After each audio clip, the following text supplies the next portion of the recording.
No मित्रशं वरुणः शन्नो भवत्पर्यमा शन्न इन्द्रो बृहस्पतिः शन्नो विष्णुरुक्रमः नमो ब्रह्मणे नमस्ते वायो त्वमेव प्रत्यक्षं ब्रह्मासि त्वमेव प्रत्यक्षं ब्रह्म वदिष्यामि ऋतं वदिष्यामि सत्यं वदिष्यामि तन्मामवतु तद्वक्तारमवतु अवतु माम् अवतु वक्तारम् ॐ शान्ति शान्ति शान्तिः ॐ सहनाववतु सहनौ भुनक्तु सह वीर्यं करवावहै तेजस्विनावधीतमस्तु मा विद्विषावहै ॐ शान्ति शान्ति शान्तिः श्रुतिस्मृतिपुराणानाम् आलयं करुणालयं नमामि भगवत्पादं शङ्करं लोकशङ्करं शङ्करं शङ्कराचार्यं केशवं बादरायणं सूत्रभाष्यकृतौ वन्दे भगवन्तौ पुनः पुनः ईश्वरो गुरुरात्मेति मूर्तिभेदविभागिने व्योमवद्व्याप्तदेहाय दक्षिणामूर्तये नमः।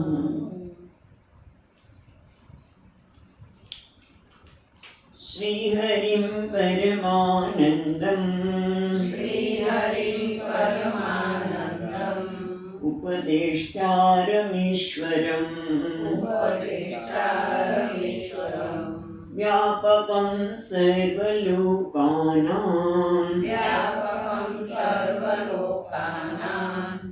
कारणं तं नमाम्यहम्।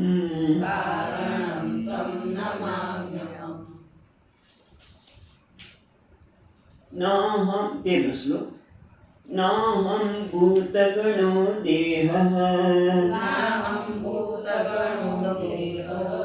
नाहं चक्षुगणस्तथा एतद्विलक्षणः कश्चित् विचारसोऽयमीदृशः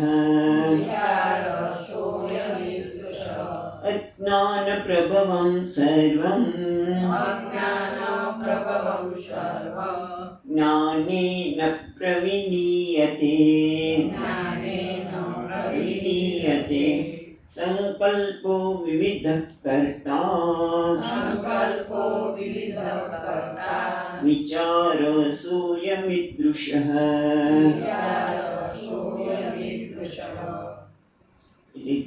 આપણે જોઈ રહ્યા છીએ એ પ્રમાણે જ્યારે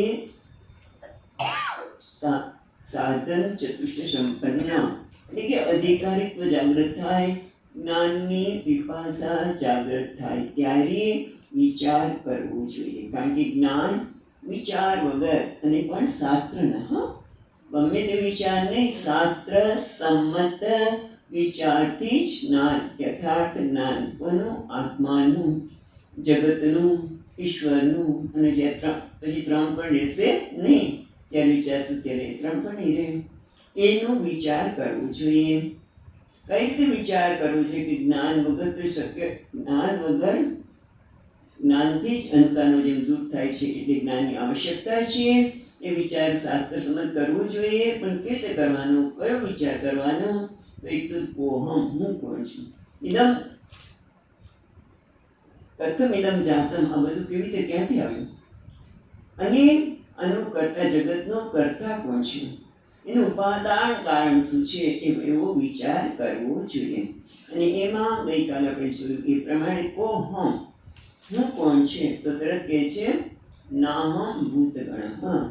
કારણ કે એવું કહેવાની આવશ્યકતા એટલા માટે પડી કે જગતના પદાર્થો માટે આપણને કોઈ ભ્રમ નથી, કોઈ આપણે એના વિશેની કોઈ ખોટી માન્યતા નથી કે ભાઈ આ ટેબલ છે હું નથી, આ ટેબ્લેટ એ હું નથી. પણ ભૂત ગણ એટલે આ શરીર જે પંચમહાભૂતનું બનેલું છે એને હું માની લઉં છું. માટે કહ્યું કે નામ ભૂત ગણ, કારણ કે એના માટે કાલે સરળ તર્ક બતાવ્યો. એ તર્ક યાદ રાખવા જેવું છે. કયો? ઘટક જ્ઞાતા ઘટસ્ય ભિન્ન. જે ઘડાનો જાણનાર છે એ ઘડાથી જૂનો છે. એટલે કે જે વસ્તુનું મને જ્ઞાન થાય છે એ જ્ઞાન કરનાર જેને થાય છે એનાથી જુદું છે. એટલે આ શરીરનું એને જ્ઞાન છે. આ પંચમાં બધું શરીર બન્યું છે એટલું જ નહીં, આ શરીરની અંદર શું થઈ રહ્યું છે એનું જ્ઞાન પણ મને જ છે. આપણે ડૉક્ટર પાસે જઈએ, આંખના ડૉક્ટર પાસે, તો એ શું કરશે? તો આ કાચ મૂક્યો, બરોબર દેખાય છે, એટલી આધુનિકતા એ લોકો પાસે છે, પણ છતાં છેવટે આપણે જ પૂછવું પડે. કારણ કે એને ખબર પડતી નથી. કોને ખબર છે? મને. આંખની ઇન્દ્રિયોની સ્થિતિ શું છે એ મને ખબર છે. એટલે કે હું એને જાણું છું. માટે હું નથી. નાહમ ભૂતગણ ન ચાક્ષ ગણ. એટલે ઇન્દ્રનો સમૂહ, એમાં સૂક્ષ્મ શરીર બધું આવી ગયું. એ સ્થૂળ શરીર અને સૂક્ષ્મ શરીરનો હું જ્ઞાતા છું, એનાથી વિલક્ષણ છું. કે છે એતદ વિલક્ષણ, કશ્ચિત એનાથી કંઈક વિલક્ષણ છું એવો વિચાર કરવો જોઈએ. વિલક્ષણ એટલે કયું? તો કે સ્થૂળ સૂક્ષ્મ દેહાભ્યામ વિપરીત ધર્મ. એટલે કયો? અસ્થૂલ અણુ. જે સ્થૂળ અને સૂક્ષ્મ શરીર છે એ કેવું છે? દ્રશ્ય છે. હું એનો દ્રષ્ટા છું. એ પંચમહાભૂતનું બનેલું છે એટલે આકારવાળું છે. હું આકાર રહી છું. અસ્થૂલમ અને અણુ. અને એને કોઈ શબ્દથી વર્ણવી શકાય નહીં. એ વિસ્તારથી ગઈકાલે આપણે ચર્ચા કરી. બરાબર. હવે 14મા શ્લોકમાં જોઈ રહ્યા હતા કે કોહમની વિચાર કરો, કથમ ઇદમ જાતમ, આ બધું ક્યાંથી આવ્યું? તો એના માટે પણ દરેક વિચારકો પોતાના વિચાર પ્રગટ કર્યા, પણ શાસ્ત્ર સંમત નહીં. વેદાંત એક જ શાસ્ત્રને આધારે આનો જવાબ આપે છે. વેદાંત કયું શાસ્ત્રનો સિદ્ધાંત છે? તત્વમસી. વેદાંતનું તાત્પર્ય શું છે? કે તું તે છે. તત્વમસી, તું તે છે. અને એને આધારે જ આ જગતને પોતાને સમજવાનો પ્રયત્ન કરે છે. ત્યારે બીજા શું કહે છે કે ભાઈ કર્મમાંથી આવેલું છે, કોઈ કહે છે આ પરમાણુમાંથી આવેલું છે, કોઈ કહે છે પ્રધાનમાંથી આવેલું છે. ત્યારે વેદાંતિ કહે છે આ અજ્ઞાનમાંથી આવ્યું છે. કેમ? અજ્ઞાનમાંથી કેમ આવ્યું છે? ભાઈ હું ઈચ્છા કરું છું એવું જગત ઉત્પન્ન થતું જાય છે. એવું છે જ ને કે આપણે જે પ્રકારની ઈચ્છા કરીએ એવી નવી નવી શોધ થતી જાય છે. આજે કેટલી બધી શોધ થઈ. આ ટેબ્લેટની ક્યાં જરૂર હતી? પેલા તો ફોન કેવો હતો? ઘંટડી વાગે. આજે કેવો હાથમાં લઈને તમે ગમે ત્યાં જઈ શકો. એ તો પહેલાં તો ઘરે હોય ત્યારે ફોન થાય, પણ આ તો ગમે ત્યાં હોય. એમ કેમ? આપણે કોઈ ઈચ્છા કરી, આપણી જરૂરિયાત ઊભી થઈ. ઈચ્છા કરી એટલે કે આપણે આ પ્રકારની જરૂરિયાત છે. પણ આ જરૂરિયાત કોને છે? તો કે જે પૂર્ણ છે એને જ છે. જે પૂર્ણ છે એ જ એમ કે શું જરૂરિયાત વાળો છું. હું મારામાં ઉણપ છે, અધૂરપ છે, માટે આ અણુપ અને પૂરી કરવી. તો કે સ્વામી તમે આવું કહો છો તો કઈ શોધ થાય જ નહીં. કઈ આ જગતમાં આટલું વિકાસ થયો છે, થાય ને? બરોબર છે, થાય. પણ એની પાછળ વિચાર કરવાનો છે કે જે મને દુઃખનું કારણ બને છે એ ઉણપ કોના કારણે છે? તો અજ્ઞાનના કારણે. એટલે અજ્ઞાનાત પ્રભવ સર્વમ. આ બધું જ અજ્ઞાનમાંથી છેવટે ઉત્પન્ન થયેલું છે. અને અજ્ઞાન એટલે શું? એની વ્યાખ્યા પણ આપીશું. આપી જ્ઞાને ન પ્રવિધીયતે. અજ્ઞાન એટલે એ કે જે જ્ઞાનથી એમાં પ્રવિલાપ એટલે બધું જ ત્યાં સમાઈ જાય છે. નિશેષ લીનમ ભવતી. કંઈ જ બાકી રહેતું નથી.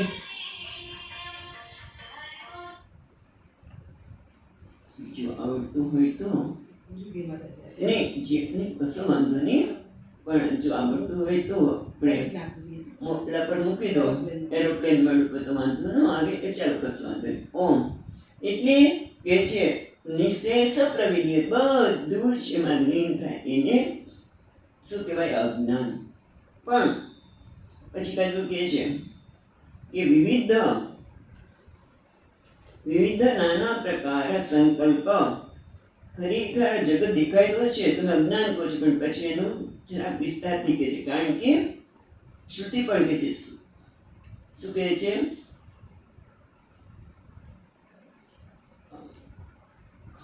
બહુશ્યામ પ્રજાયેતિ વિજ્ઞાનમ યજ્ઞમ તનુતે, વિજ્ઞાનમ યજ્ઞમ તનુતે. આ સંકલ્પમાંથી જ આપણો વિસ્તાર થયો છે. એટલે સંકલ્પ વિવિધ કરતા વિચાર સોહમિદૃશમ. બીજી રીતમાં કહે છીએ સંકલ્પ.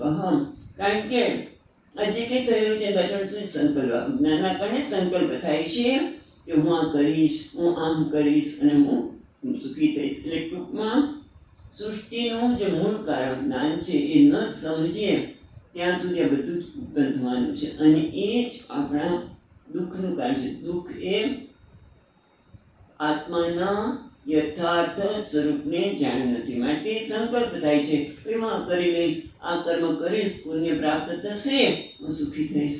હું આ કર્મ કરીશ તો પાપ થશે. એટલે પાપ અને પુણ્યના આપણે સંકલ્પ કરીને પ્રમાણે કર્મ કરીએ, પણ ત્યાં કે છે પાપ અને પુણ્ય પણ સાપેક્ષ છે. પાપ અને પુણ્ય પણ સાપેક્ષ છે, કારણ કે એક સ્થાનમાં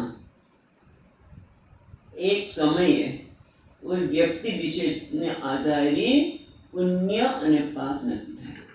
જેમ કે સાધુ છે, એના માટે તો હિંસા એ પાપ જ છે. પણ એક સૈનિક છે, એ સૈનિક કોઈના ઘરમાં જઈને કોઈને મારે તો પાપ છે. સૈનિક કોઈના ઘરમાં જઈને કોઈને બહાર લાવીને મારે કે કંઈ પણ કરી પાપ છે. પણ એ યુદ્ધમાં એ લડાઈ કરે ને તેનાથી દ્વારા કોઈનું મરણ થઈ જાય તો એ હિંસા નથી, એ પાપ નથી. કારણ કે સામની છાતી લડે છે એટલા માટે પુણ્ય મળે, સ્વર્ગમાં જાય એવું કહેવાય છે. ટૂંકમાં પાપ અને પુણ્ય એવું આપણે સંકલ્પ કરીએ, આમ કરીશ તો આ થશે, આ કરીશ થશે, પણ એ બધું સાપેક્ષ છે. ખરેખર એટલું સત્ય છે. દાખલા તરીકે આપણે વિચારીએ, કોઈ કે ભાઈ આ કર્મ આમ કરતું સારું કહેવાય, આ કરીએ એ સારું કહેવાય, અને ન થાય તો મને બરોબર થયું નહીં, માટે દુઃખ થઈ શકે.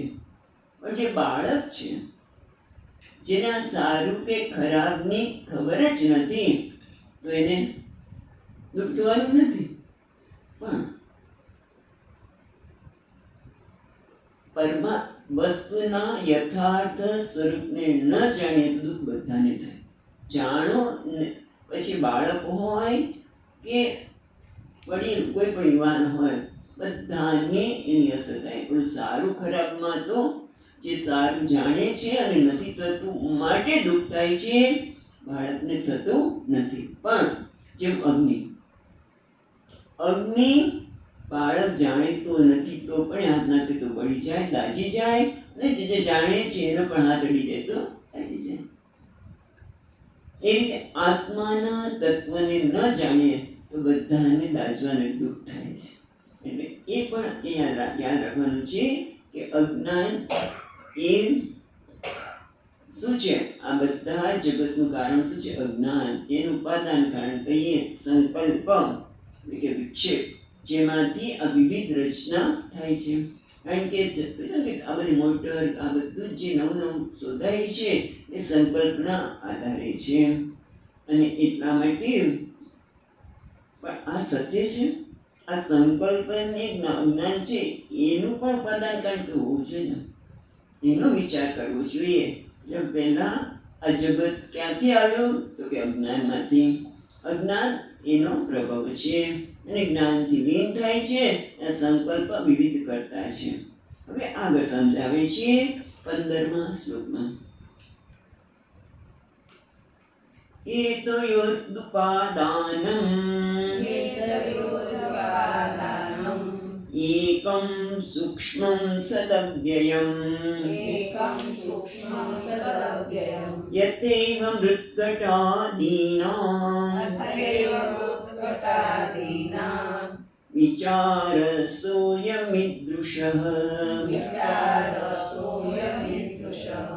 એટલે કે છે એતયોહો એટલે આ બે એતયોહો એટલે બે દ્વિવચન છે ઉપાદાનમ એકમ સૂક્ષ્મ સદ અને અવ્યયમ યથા એવ મૃતઘટાદીનાં વિચારઃ સહ અયમ ઈદૃશ આ પ્રકારનો વિચાર કરવો જોઈએ.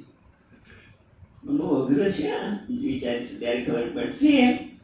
એટલે અઘરો છે એટલે કે કેવી રીતે આ ખાલી એમણે તો કહી દીધું કે એનું ઉપાદાન એક સૂક્ષ્મ સદ અવ્યય છે. જે રીતે યથા બીજી રીતેમાં કહ્યું યથા મૃતઘટાદીનામ જે રીતે યથા મૃતઘટાદીનામ એટલે ઘડો સકોરું કુંજુ વગેરે એનું મૃત એવ ઉપાદાન એ બધાનું કારણ ઉપાદાન કારણ કોણ છે? માટી. જેમ ઘરેણા વિવિધ છે પણ બધાનું ઉપાદાન કારણ છે સ્વર્ણ. એ રીતે એતયોહો એતયો એટલે અજ્ઞાન સંકલ્પયોહો બે કીધું દ્વિવચન એટલે કયા બે? અજ્ઞાન આગળ વાત કરી અજ્ઞાન સંકલ્પયોહો અજ્ઞાન અને સંકલ્પનું ઉપાદાન કારણ શું છે વિચારો. ત્યાં આપણે અટકી જશું નહીં. આ જગત ક્યાંથી આવ્યું તો કે અહીંયાથી, પણ એનું ઉપાદાન કારણ છે એ વિચારો. અને ઉપાદાન કારણ કોને કહેવાય? આ ટેકનિકલ શબ્દ છે.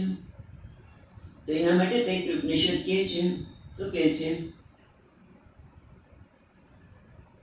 યતો વા ઇમાની ભૂતાની જાયન્તે येन जातानि जीवन्ति यत् प्रयन्त्य विशन्ति इति ધર્મ.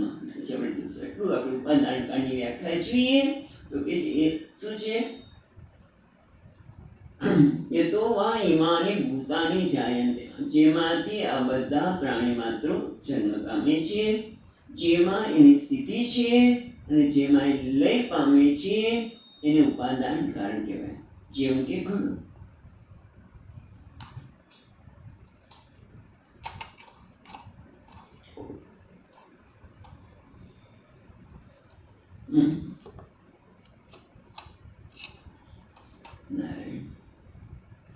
જેમ કે આપણા ઘડો, આ ઘડાને ઉપાદાન કારણ શું છે તો કે શેમાંથી ઘડો બન્યો તો કે માટીમાંથી. અત્યારે આ ઘડો દેખાય છે ત્યારે પણ શું છે? માટી તો છે જ. પણ આપણું ધ્યાન ન જાય, માટી તો છે જ. અને આ તૂટી જાય કદાચ તો પછી ક્યાં મળી જશે? તો માટીમાં. એટલે કે જેમાંથી ઉત્પન્ન થાય છે, જેમાં સ્થિતિ છે, જેમાં લય થાય એને ઉપાદાન કારણ કહેવાય. હવે આપણે આ ઉપાદાન કારણની વ્યાખ્યા તો સમજાઈ ગઈ કે આને ઉપાદાન કહેવાય. તો આપણે કોનું ઉપાદાન શોધવાનું છે? અજ્ઞાન સંકલ્પ એવું ઉપાદાન કારણ. બરાબર? એટલે એ શેમાંથી ઉત્પન્ન થાય છે, શેમાંની સ્થિતિ છે, શેમાં લય પામે છે, એનું ઉપાદાન કારણ થયું. સંકલ્પ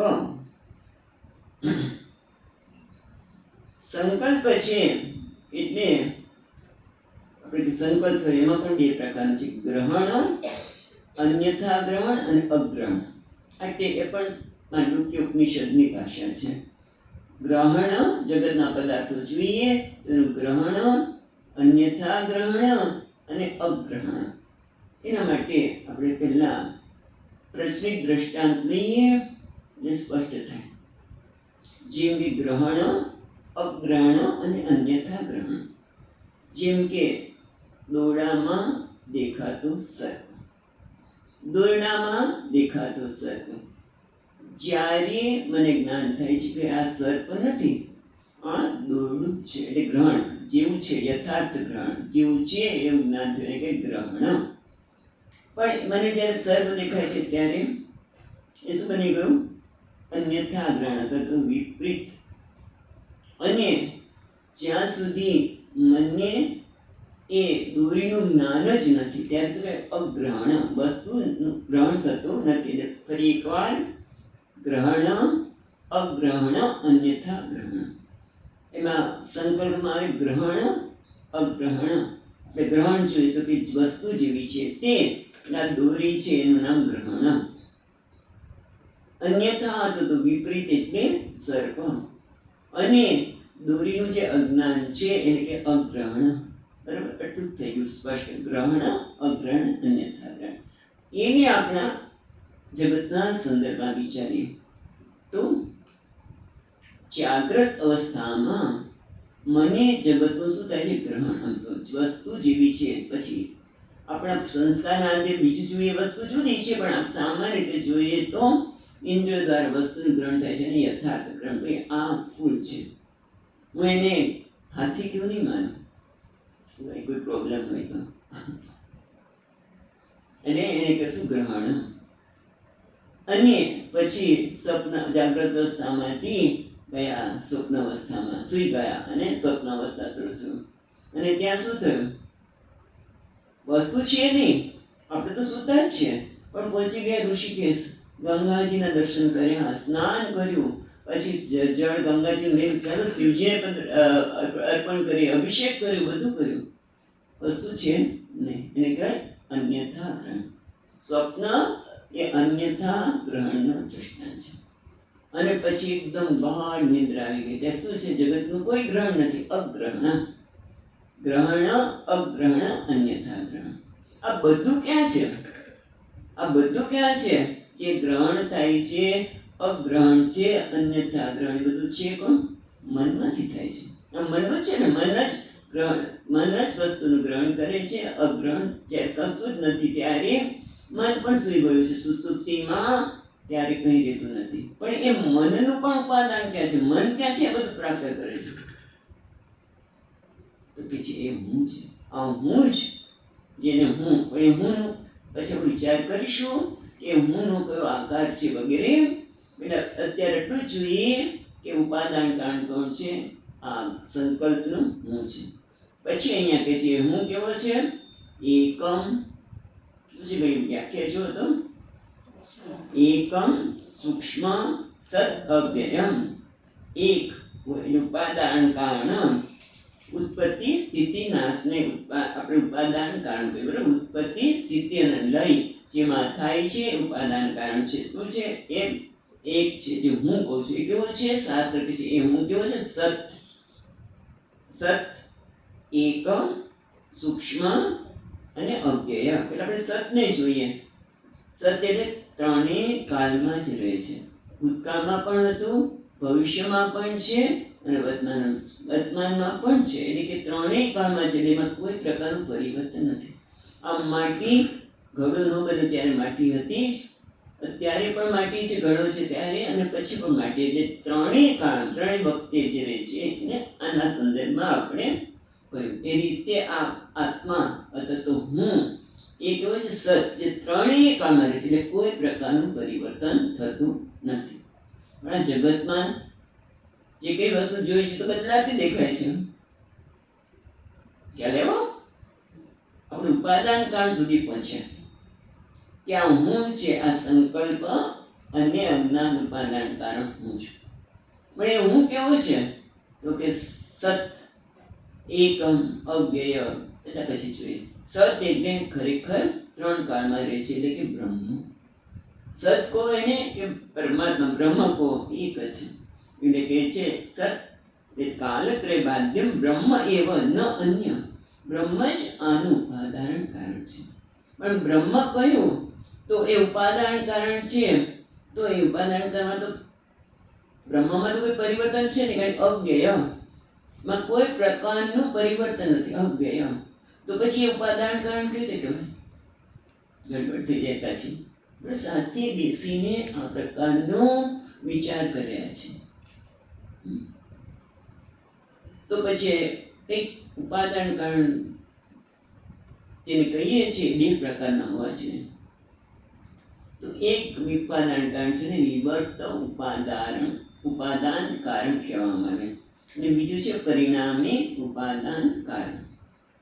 વિવર્ત એટલે કે જેમાં કોઈ પણ પ્રકારનું પરિવર્તન થયા વગર વસ્તુ ભાસે. જેમ કે દોરડું, દોરડામાં કંઈ પરિવર્તન થયું નથી, છતાં શું દેખાય છે? મને સર્પ દેખાય છે, કોઈને માળા દેખાય છે.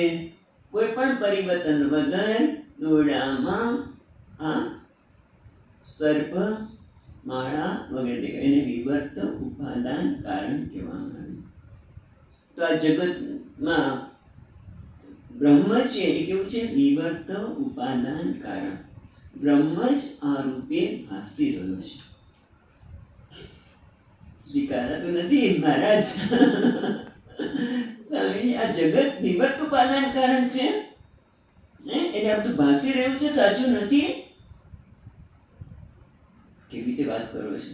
તમને ખબર છે સ્વામિનીજી કેટલા વર્ષે મારે ત્યાં પૌત્રનો જન્મ થયો, કેટલો આનંદ છે, અને તમે વિવર્ત ઉપાદાન કારણ કહો છો. એટલી મહેનત મારે આપણે કનુભાઈ એમ કે કેટલી મહેનત કરીને જો આ સરસ મજાનું આંબો વાવ્યો, આમ પારિજાતક વાવ્યા, આ બધું વિવર્ત છે. આમ તો એ જ છે, પણ કંઈ વાંધો નહીં.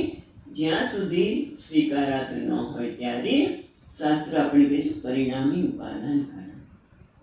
પરિણામ એટલે બ્રહ્મ જ માયાને આધારે આ બધી પરિવર્તન, આપણે જગતમાં સતત પરિવર્તન દેખાય છે ને, એ બધું જ કેના કારણે છે? માયાના કારણે. એટલે બે ઉપાદાન કારણ થયા, વિવર્ત અને માયા, ને રીતે પરિણામી ઉપાદાન કારણ. એટલે માયા જ સત્વ, રજસ અને તમોગુણને આધારે પંચમહાભૂતને પંચમહાભૂત પણ છે સત્વ, રજસ અને તમોગુણના બનેલા છે.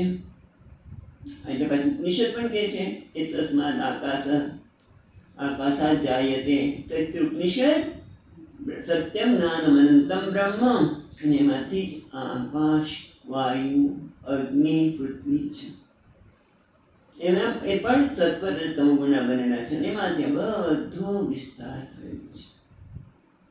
પણ એ માયા સ્વતંત્ર છે સર્જન કરવા માટે.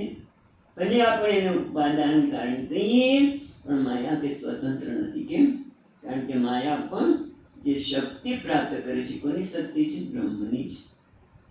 ભલે આપણે એના માટે કહીએ કે શિવ અને શિવા. શિવા એટલે પ્રકૃતિ, માયા અથવા તો લક્ષ્મીજી જે શબ્દ વાપરવું હોય, એ બધાની શક્તિ ક્યાંથી આવે છે? પરબ્રહ્મ. સત્યમ જ્ઞાનમ અનંતમ બ્રહ્મ કો અસ્થિ ભાતિ પ્રિય કો, અને એને અહીંયા ખાલી સત શબ્દ વાપર્યો. એટલે ટૂંકમાં કઈ રીતે વિચાર કરી રહ્યા છીએ આપણે? આગળ વિચારીએ છીએ તો આ જગતમાં જે કંઈ છે પરિણામી ઉપાદાન કારણ છે. પણ એ કયું છે? જેમ ભગવદ્ ગીતા પણ કહે છે, મયા દક્ષેણ પ્રકૃતિ સૂયતે સચરાચરમ હેતુ નાનેન કૌંતેય જગદ્વિ પરિવર્તતે. મયા દક્ષેણ, હું બ્રહ્મ, હું અધિષ્ઠાન છું. મારા અધિષ્ઠાન ઉપાદાન કારણમાં આ માયા બધી જ રચના કરે છે. પણ માયા એવો ખેલ કરે છે ને કે આપણને જે ખરેખર નથી એને સત્યતા ભાસે છે. જેમ હસ્તિનાપુરને ઇન્દ્રપ્રસ્થ, હસ્તિનાપુરની ઇન્દ્રપ્રસ્થ જે મેદાને બનાવ્યું, ને માયાનું આખે જોવા માટેની વાત કરી છે. માયા એટલે આ જે નથી એને બતાવે, એમ જે નથી એને સત્ય બતાવે છે. પણ ખરેખર તો શું છે? અધ્યક્ષ માત્રેણ, મારી હાજરીમાં જ બધું બન્યું છે. એટલે આમ જોવા જઈએ તો કેવું છે? પરમાત્મા એ જ ઉપાદાન, બ્રહ્મ એ જ ઉપાદાન કારણ છે, પણ એ વિવર્ત છે, એટલે ભાસે છે. પણ આપણી દ્રષ્ટિમાં પરિવર્તન ઉપાદાન કારણ હોવાથી વસ્તુ પરમાત્મા દેખાતું નથી. લેકિન ભગવાન જ ઉપાદાન કારણ છે. અને ઉપાદાન કારણ હોય તો આપણે જણાવવું જોઈએ કે નહીં? જો માટી ઉપાદાન કારણ છે તો આપણે ઘડો જોઈએ છે તો માટીનું દર્શન થાય છે. તો ભગવાન જો પરમાત્મા એ ઉપાદાન કારણ હોય તો એ કારણ છે, એ જ કાર્યરૂપે ભાસે છે. કારણ જ કાર્યરૂપે ભાસે છે. તો ભગવાન પણ બધા જગતનું કપાદાન કારણ હોય, બ્રહ્મ પરમાત્મા, તો એ બધાનું દર્શન તો થવા જ જોઈએ. તો સૂક્ષ્મ એ કેવું છે? સૂક્ષ્મ છે, એટલે ઇન્દ્રિય ગોચર નથી, પણ છે ખરો, પણ આપણું ધ્યાન જતું નથી. એટલે આપણે જોઈએ તો દરેક જગતના પદાર્થોમાં શું છે? આ દરેક પદાર્થ લે, ફૂલ લે તો ફૂલનું એક નામ મોગરો, એ નામ એનું ગ્રુપ અને સાથે મોગરો છે, એટલે અસ્થિ ભાસી રહ્યો છે, પ્રિય છે, બહુ સુગંધ છે, પ્રિય છે. એ રીતે બીજું ફૂલ તો પણ એનું પણ એક નામ કરે, રૂપ અસ્થિ ભાતિ પ્રિય. એ તો દરેક પદાર્થ હોય કે વ્યક્તિ હોય, પણ આપણા માટે વિચાર જરાક ખરાબ લાગે કે સ્વામીની છે, પણ એ એક નામ, એક રૂપ અસ્થિ ભાતિ પ્રિય. કારણ કે બીજાને કંઈક અસ્થિ ભાતિ પ્રિય અને નામ રૂપ તો નહીં ગમે. અસ્થિ ભાતિ પ્રિય અને નામ રૂપ. આ નામ રૂપ શું છે? એ બદલાય છે, અને એ કેવા છે? ખરેખર આ નામરૂપની સત્તા, એનું હોવાપણું, આ મોગરા આપણે મોગરો છે, પણ આ મોગરાનું હોવાપણું ક્યાં છે? અસ્થિ ભાતિને પ્રિયના લીધે છે. હોવાપણું નામરૂપ બદલાઈ જાય છે. સવારે આ મોગરો સુંદર લાગતો કદાચ ખીલેલો, અત્યારે આમ તો ખીલેલો જ છે, પણ છતાંય તે પછી બહાર રાખીશું ફ્રીજમાંથી કાઢ્યો છે માટે તો પાછું કરમાઈ જશે. પણ અસ્થિ ભાતિ પ્રિય નહીં થાય, એમાં કોઈ લોક થવાનો નથી. એટલે અસ્થિ ભાતિ અને પ્રિય છે, એ હંમેશા રહેવાનું છે, અને નામરૂપ બદલાય છે, અને એને જ કે શાસ્ત્ર કહે છે એ અધ્યારૂપ છે.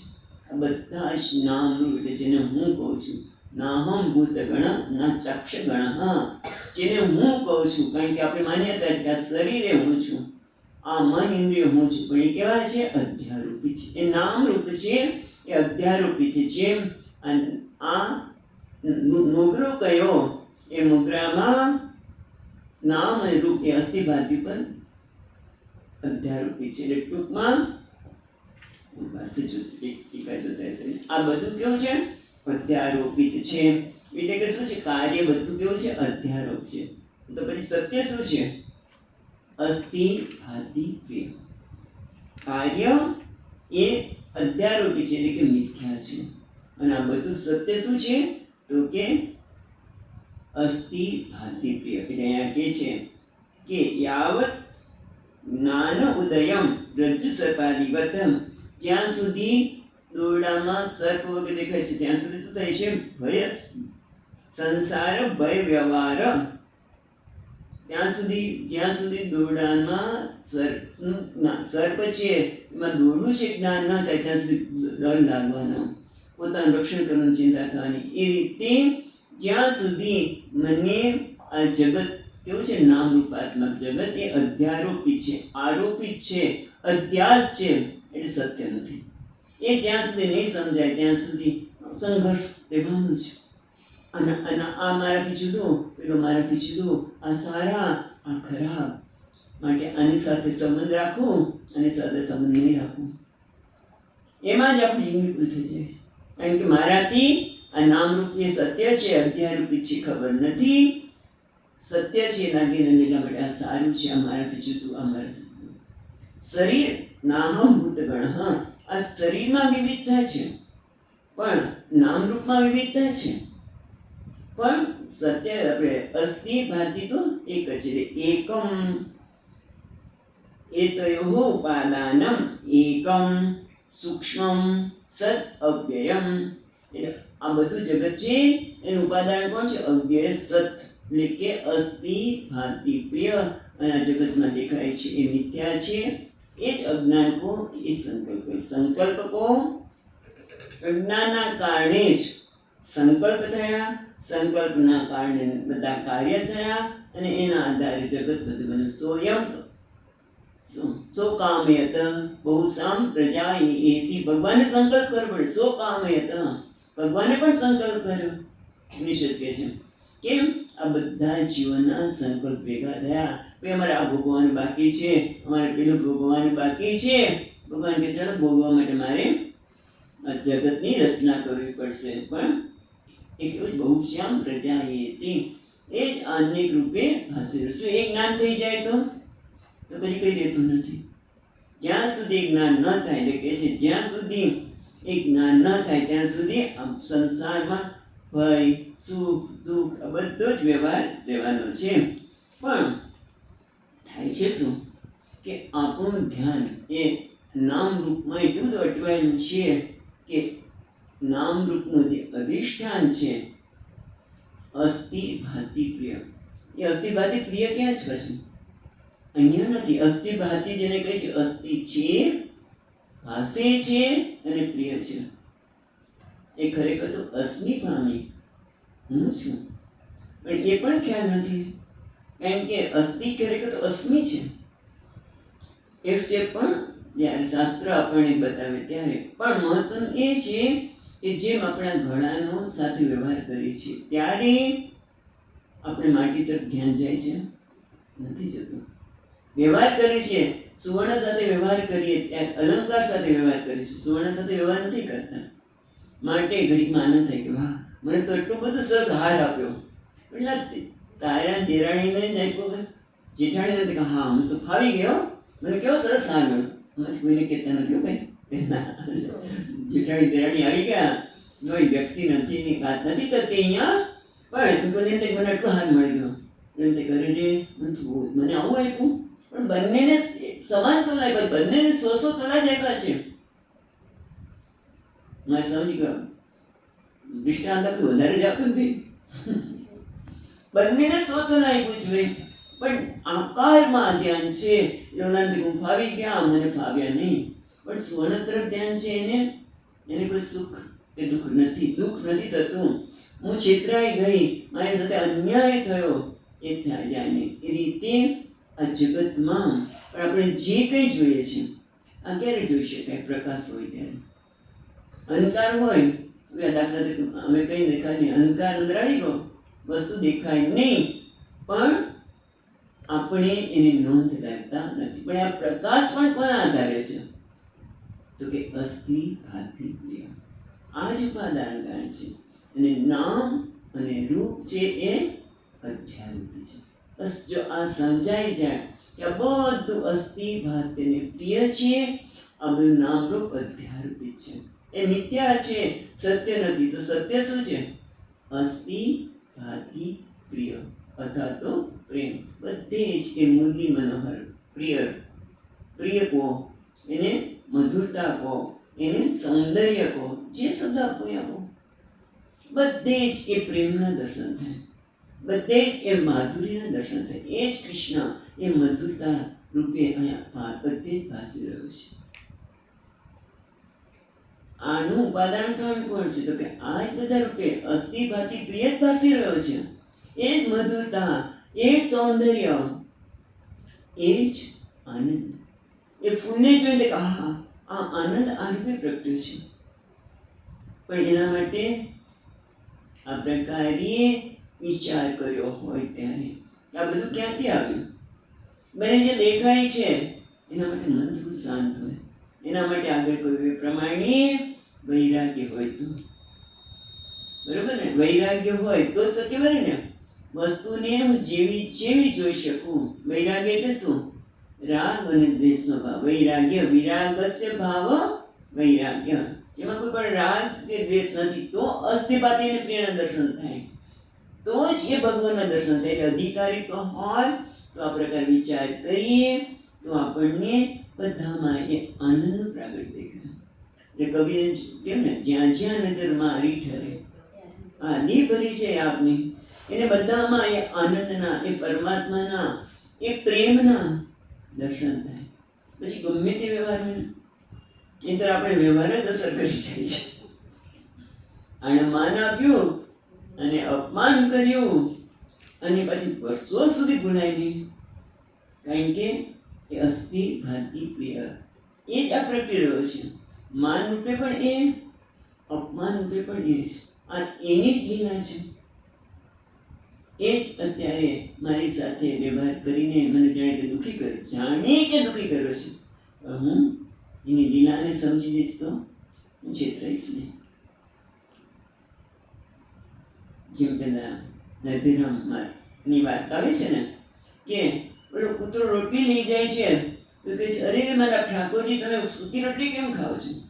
કારણ કે એનું ધ્યાન છે અસ્થિ ભાતિ પ્રિય. એ જ આ નામ અને રૂપ રૂપે પ્રગટ છે. એટલા માટે કહે છે કે એ તો એવો ઉપાદાનમ એકમ સૂક્ષ્મ સત અવ્યયમ. એટલે આનું એક જ ઉપાદાન કારણ છે જગતનું. કયું છે? તો કે સત, એક. જે સત એટલે હંમેશા ત્રણેય કાળમાં રહેનાર એ બ્રહ્મ જ જે એક છે, અવ્યય, જેમાં કોઈ પ્રકારનો વ્યય નથી. અહીંયા ટીકાકાર જરાક આ કે છે પણ વિચાર કરી લઈએ. એક ટીકાકાર શું કહે છે? અપક્ષય રહિતમ, એટલે અનેન એતત પૂર્વમ પૂર્વભૂતામ અપી જન્માદિ વિકાર નિરસ્તા.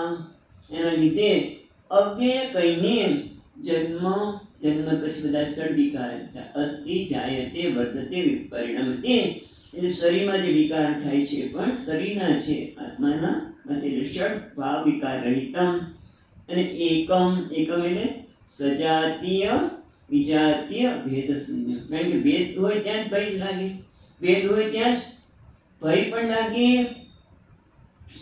દુઃખ પણ લાગે અને આનંદ પણ થાય. જ્યાં ભેદ છે, હું જુદો આ જુદો, એટલે કે સજાતીય વિજાતીય સ્વગત ભેદ શૂન્ય, ત્રણેય પ્રકારના ભેદથી જે રહિત છે એને કે છે એકમ. સજાતીય ભેદ એટલે મનુષ્યમાં સ્ત્રી પુરુષ એક જ જ્ઞાતિના છે, પશુમાં પણ સજાતીય. પછી વિજાતીય એટલે મનુષ્ય અને વૃક્ષ, પશુ, પક્ષી બધા વિજાતિ, બંનેની જાતિ જુદી છે. એ બધા જ આપણી સાથે દુઃખનું કારણ બની શકે. અને સ્વગત પોતાનામાં પણ ભેદ. હાથ પગ વૃક્ષ છે તો વૃક્ષમાં ડાળી, મૂળ, ફળ, ફૂલ, અથવા તો આ શરીરમાં પણ એને કહેવાય સ્વગત, પોતાનામાં રહેલું. હાથ પગ બધા જુદા છે, એ પણ ક્યારેક દુઃખનું કારણ બની શકે. એકમ એ ત્રણ એક છે. અને સૂક્ષ્મ છે એટલે કે જે મન વાણીનો વિષય નથી. એટલા માટે કહે છે તેસામ પ્રવૃત્તિ, એટલે એના સૂક્ષ્મ છે એટલા માટે જ જાતિ ક્રિયાદિ શૂન્યત્વાદ, એટલે એને આપણે વર્ણન કરી શકતા નથી, માટે આપણું ધ્યાન જતું નથી. એના વર્ણન કરવામાં આવે કે ભાઈ આ જ્ઞાતિ છે, એનો આ પ્રકારનો સંબંધ ધરાવે છે, સગુણ બ્રહ્મમાં થાય. પણ એનું પણ ઉપાસ સગુણ રૂપે જ્યારે સગુણ બ્રહ્મ કહીએ છીએ ત્યારે તો એની વાત કરવાની આગળ જરૂર નથી. પણ ચાલો, યથા યદા ધર્મસ્ય ગ્લાનિર્ભવતિ, ત્યારે એનો આપણે જન્મ લે અને આપણે પછી એના ગુણોનું ચિંતન કરીએ છીએ. પણ એ પણ ખરેખર તો કેવો છે? અસ્થિ ભાતિ પ્રિય. સત્યમ જ્ઞાન અનંતમ બ્રહ્મ એ મારો આત્મા છે. બરાબર? સત્યમ જ્ઞાનમ અનંતમ બ્રહ્મ, જે આનું ઉપાદાન કરે કારણ છે એ મારું આત્મા છે. આ રીતે વિચાર કરવો જોઈએ. વિચારમ સુદૃશમ, એટલે ટૂંકમાં કારણ જ છે એ કાર્ય રૂપે પ્રગટ થયેલો છે. કારણ શું છે? અસ્થિ ભાતિ પ્રિય, એ જ આ રૂપે દેખાય છે. કારણ એ કાર્ય છે, એ કારણથી જુદું નથી. એ વાત કરી તો પ્રશ્ન થયો.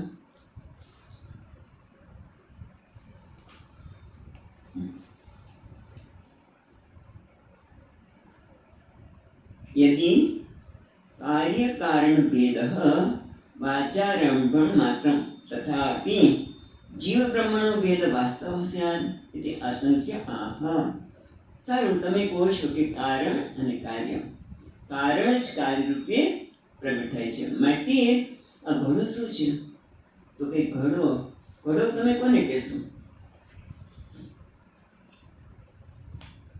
આ ઘડો કોને કહીશું? તો કે આને ઘડો કહીશું? તો કે નહીં, આ તો તળિયું છે. આ તો કે કાંઠો છે. તો આ પેટને તો કે નહીં, ઘડો તો ન કહેવાય. તો ઘડો કોને કહેવાય? તો કે વાચાર.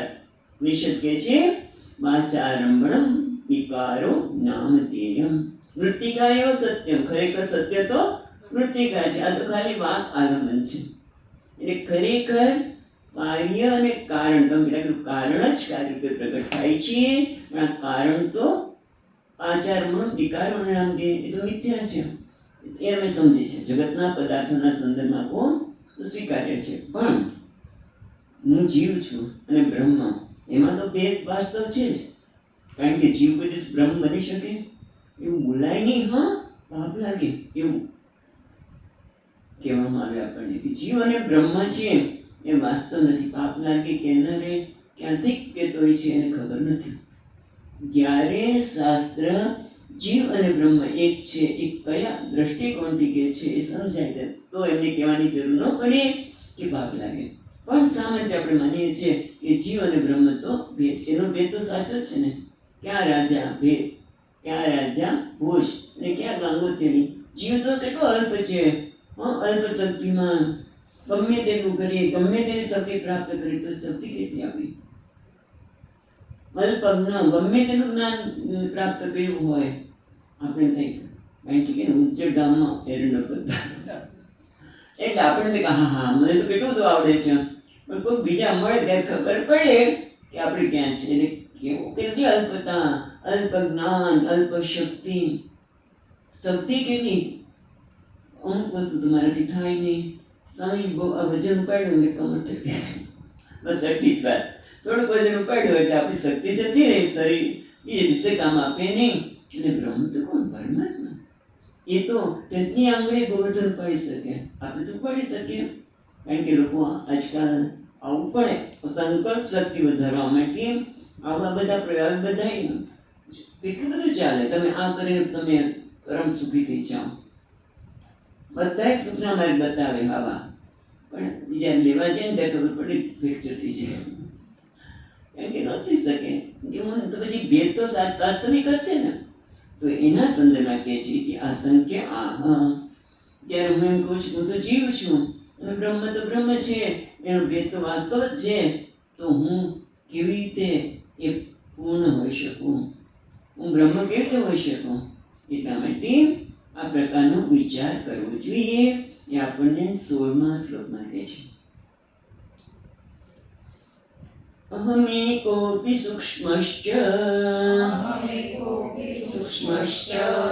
જ્ઞાતા સાક્ષી સદવ્યયઃ તદહં નાત્ર સંદેહઃ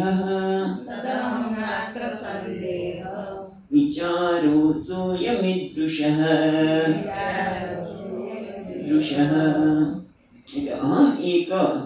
અહમ એક અપી સૂક્ષ્મઃ ચ જ્ઞાતા સાક્ષી સદ અવ્યયઃ તદ અહમ ન અત્ર સંદેહઃ વિચાર ઈદૃશ કર્તવ્ય. એવો વિચાર કરો કે છેવટે સમજણ પડી કે આમાં કોઈ પ્રકારનો સંદેહ શંકા છે નહીં.